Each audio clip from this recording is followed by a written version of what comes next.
겠습니다. 하나님의 말씀은 구약성경 열왕기상 22장 29절부터 36절 말씀을 제가 봉독해 드리겠습니다. 열왕기상 22장 29절로 36절 말씀을 제가 봉독해 드립니다. 이스라엘의 왕과 유다의 여호사밧 왕이 길르앗 라못으로 올라가니라. 이스라엘의 왕이 여호사밧에게 이르되 나는 변장하고 전쟁터로 들어가려 하노니 당신은 왕복을 입으소서 하고, 이스라엘의 왕이 변장하고 전쟁터로 들어가니라. 아람 왕이 그의 병거의 지휘관 32명에게 명령하여 이르기를 너희는 작은 자나 큰 자와 더불어 싸우지 말고 오직 이스라엘 왕과 싸우라 한지라. 병거의 지휘관들이 여호사밧을 보고 그들이 이르되 이가 틀림없이 이스라엘의 왕이라 하고 돌이켜 그와 싸우려 한즉 여호사밧이 소리를 지르는지라. 병거의 지휘관들이 그가 이스라엘의 왕이 아님을 보고 쫓기를 그치고 돌이켰더라. 한 사람이 무심코 활을 당겨 이스라엘 왕의 갑옷 솔기를 맞춘지라. 왕이 그 병거 모는 자에게 이르되 내가 부상하였으니 내 손을 돌려 내가 전쟁터에서 나가게 하라 하였으나 이 날의 전쟁이 맹렬하였으므로 왕이 병거 가운데에 붙들려 서서 아람 사람을 막다가 저녁에 이르러 죽었는데 상처의 피가 흘러 병거 바닥에 고였더라. 해가 질 적에 진중에서 외치는 소리가 있어 이르되 각기 성읍으로 또는 각기 번향으로 가라 하더라. 아멘.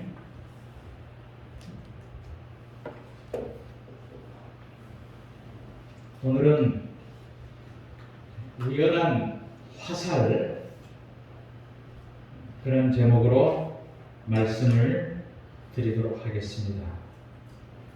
작년 가을에 뉴스를 뜨겁게 달구는 사건이 있었는데 그것이 여러분들도 잘 아시는 나눔의 집 사건입니다. 나눔의 집은 생존하신 일본군 위안부 할머니들을 위한 복지시설입니다. 이 복지시설은 여러 사람이 보내준 후원금으로 운영되는 곳인데 많은 사람은 위안부의 할머니들이 남은 삶을 조금이나마 편안하고 행복하게 살기를 바라는 마음으로 십시일반 마음을 모두어 후원금을 보냈습니다. 후원금을 보낸 사람들은 자신의 후원금으로 할머니들이 편안하고 행복한 삶을 사는 줄 알고 있습니다. 그러나 현실은 그것이 아니었습니다. 대부분의 후원금은 관리자들에 의해서 심각한 문제가 발생되었습니다.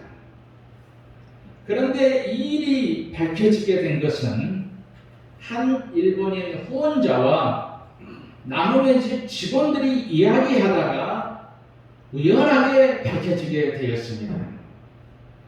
일본인 후원자는 사무국장의 말을 믿고 3년간 돈을 보냈습니다. 그러나 공식 후원 계좌에는 일본인 후원자의 기부 내역이 없었습니다. 놀라운 것은 학생들이 용돈을 아끼고 물건을 팔아서 후원을 한다는 것입니다. 우연한 대화 속에서 밝혀진 이 일로 나눔의 집의 악한 실상이 세상에 드러나게 되었는데 그것이 지난 작년 가을부터 뉴스를 뜨겁게 달구었습니다.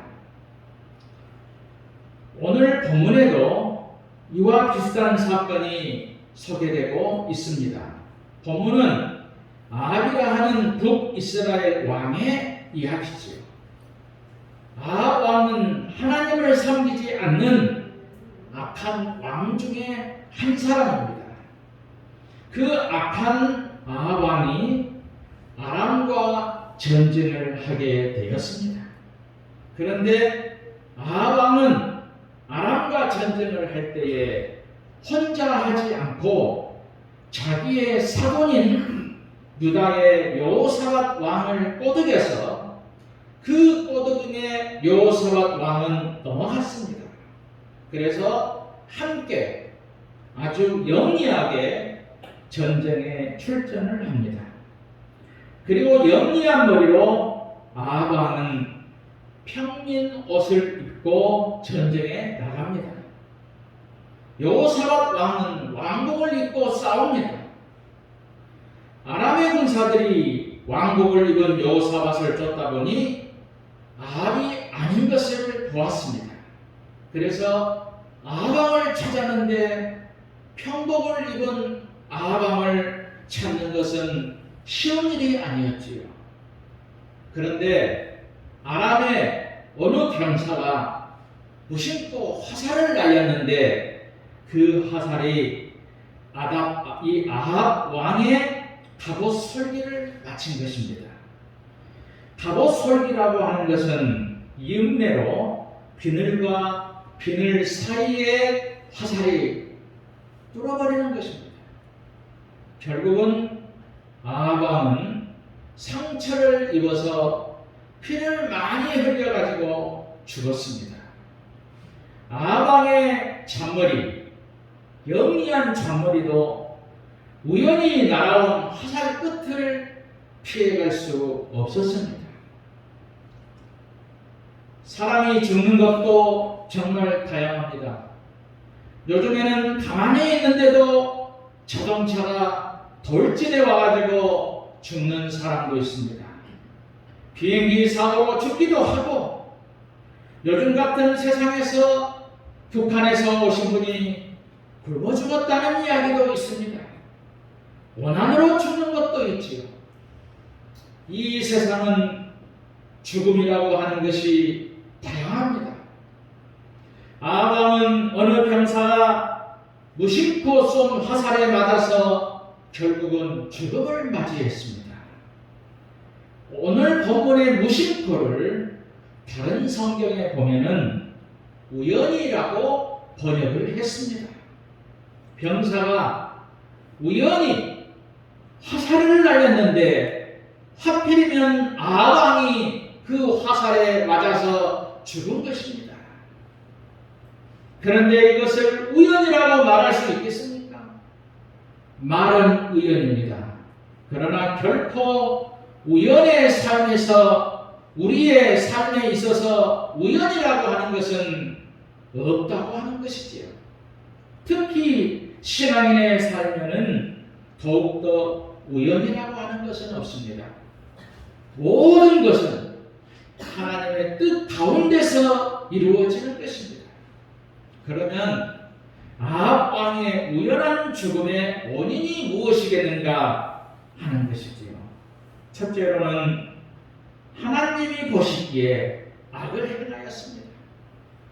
열왕기상 16장 30절 말씀에 오므리의 아들 아합이 그의 이전의 모든 사람보다 여호와 보시기에 악을 더욱 행하여 느밧의 아들 여로보암의 죄를 따라 행하는 것을 오히려 가볍게 여기며라고 기록하고 있습니다. 아합은 하나님이 보실 때에 죄를 많이 지었습니다. 이것이 우연히 당긴 화살에 맞은 원인이 되었습니다. 그리고 여로보암의 죄를 따르는 것을 가볍게 생각했습니다. 여로보암은 북이스라엘의 초대 왕입니다. 그러나 그는 하나님이 하라고 하시는 일은 하지 않았습니다. 반대로 하나님께서 하지 말라고 하는 죄만 골라서 지은 사람이 여로보암입니다. 그래서 이스라엘의 역사 가운데에 여로보암 하면 나쁜 길로 행한 대표적인 왕으로 기록을 하고 있지요. 악한 사람의 모델이 되었습니다. 그런 여로보암의 길을 따라간 사람이 아합왕이었습니다. 두 번째는 아내를 잘못 만났지요. 열왕기상 16장 31절에 시돈 사람의 왕 엘바알의 딸 이세벨을 아내로 삼고라고 말씀하고 있습니다. 아합은 이방 왕인 엘바알의 딸을 아내로 삼았습니다. 하나님은 율법에서 이방의 딸들을 아내로 삼지 말 것을 경고했습니다. 출애굽기 34장 16절에 또 내가 그들의 딸들을 내 아들들의 아내로 삼음으로 그들의 딸들이 그들의 신들을 음란하게 섬기며 내 아들에게 그들의 신들을 음란하게 섬기게 할까 함이니라 라고 말씀을 하고 있죠. 그런데도 하나님을 믿는 아합은 이방왕의 딸인 이세벨과 결혼을 합니다. 그러자 이세벨은 자기 나라에서 섬기고 있는 우상들을 가져옵니다. 결국은 자기 남편인 아합왕과 백성들에게 우상을 섬기게 했습니다. 이세벨이 가지고 온 우상의 신들은 바알과 아스타롯이었습니다. 결국은 하나님을 섬기던 아합왕은 자신을 우상에게 팔았습니다. 그의 아내인 이세벨에게 충동되었기 때문이지요. 성경은 이런 이세벨을 사탄의 대표적 일꾼으로 연관짓고 있습니다. 그래서 집안이 잘 되려면 여자가 잘 들어와야 된다. 이렇게 말씀하고 있습니다. 어떤 사람이 가정의 주인이 되느냐에 따라서 그 가정의 축복과 저주가 달려있는 것입니다. 그 때문에 믿음의 사람이 내 가정에 들어와야 축복이 된다는 사실을 우리가 알아야 되는 것입니다. 세 번째로 결국 아합왕은 우상을 섬겼습니다. 열왕기상 16장 31절 말씀, 사마리아에 건축한 바알의 신전 안에 바알을 위하여 제단을 쌓으며 가서 바알을 섬겨 예배하고 또 아세라상을 만들었으니 그는 그 이전에 이스라엘의 모든 왕보다 신이 이스라엘 하나님 여호와를 노하게 하였더라 라고 말씀을 하고 있습니다. 이 말씀은 아합왕이 우상을 얼마나 많이 섬겼나를 말씀하고 있고, 그래서 아합왕이 우연히 날아온 화살에 맞은 것입니다. 성경에 보면 하나님이 가장 싫어하시는 것이 우상 숭배입니다. 그래서 십계명에 너는 나 외에는 다른 신들을 내게 두지 말라, 너를 위하여 새긴 우상을 만들지 말고 또 오히려 하늘에 있는 것이나 아래로 땅에 있는 것이나 땅 아래 물속에 있는 것에 어떤 형상도 만들지 말고 그것들에게 절하지 말며 그것들을 섬기지 말라고 말씀하십니다. 옛날에는 사람들이 만든 우상이 하나님을 대신했습니다. 그러나 지금은 돈이나 명예가 하나님을 대신하고 있습니다. 우상을 한마디로 말한다면 하나님보다 더 사랑하는 것을 말씀하고 있습니다. 우리는 오직 하나님을 가장 많이 사랑하다가 천국에 가야 할 것입니다. 그러면 어떻게 이런 우상에서 떠나 하나님께 돌아올 수 있겠습니까? 그것은 회개하고 하나님께 돌아와야 됩니다. 회개하면 죄를 지었어도 용서를 받을 수 있습니다. 회개하는 사람을 용서하시는 사랑의 하나님이시죠. 이 아합도 한때는 회개했습니다. 열왕기상 21장 29절에 보면 아합이 내 앞에서 겸비함을 네가 보느냐? 그가 내 앞에서 겸비함으로 내가 재앙을 저의 시대에는 내리지 아니하고 그 아들의 시대에야 그의 집에 재앙을 내리리라 하셨더라 라고 말씀을 하고 있습니다. 사람이 살면서 죄를 짓지 않고 살아갈 수는 없습니다. 누구나 죄는 지을 수 있습니다. 그런데 그 죄를 용서받을 수 있는 길이 회개라고 하는 것입니다. 오늘 본문에서 회개하는 것을 겸비한다 말합니다. 이 겸비하다라는 것을 번역하면 자기를 낮추고 자기를 정복하다라는 말입니다. 우리가 자신을 정복하여 절제하는 것이 최고의 능력입니다. 자기를 정복한다는 것은 자신을 다스린다는 말이지요. 자신을 다스리지 못하기 때문에 불행이 찾아오는 것입니다. 여러분은 사랑을 무엇이라고 생각하십니까? 성경은 사랑은 오래 참고 모든 것은 견딘다라고 말씀합니다. 자신의 감정을 다스리는 것이지요. 말을 다스려서 상대방을 존중하는 것입니다. 행동을 다스려 상대방을 사랑하는 것입니다. 이 감정과 말과 행동을 잘 다스릴 때에 사랑이 만들어지는 것입니다. 그러므로 사랑은 자신의 인격을 관리하는 것입니다. 자신의 인격을 잘 다스리는 것이 사랑하는 것입니다. 하나님의 은혜는 열려 있습니다. 수많은 기회가 아합에게도 있었습니다.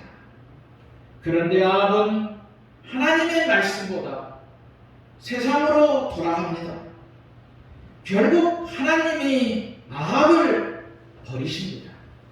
그러나 사실은 아합이 하나님을 먼저 버린 것입니다.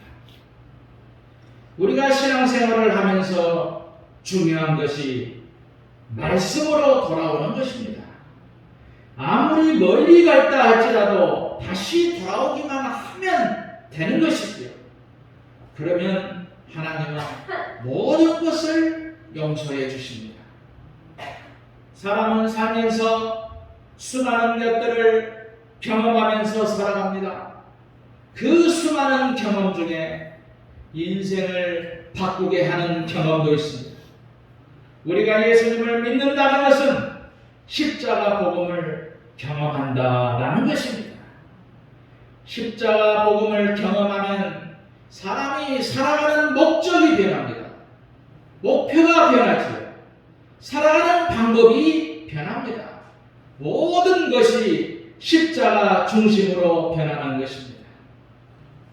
여러분은 정말 변하고 싶으실 것입니다. 그러면서도 아이러니하게 변하고 싶지 않습니다. 세상과 십자가 사이에서 평생을 고민하는 분들이 많이 있습니다. 그러나 사람은 반드시 죽습니다. 그러기에 십자가 복음을 만나야 됩니다. 그래야 생각이 변하고 사람이 변하고 어떻게 살아야 할 것인가를 확실하게 알게 될 것입니다.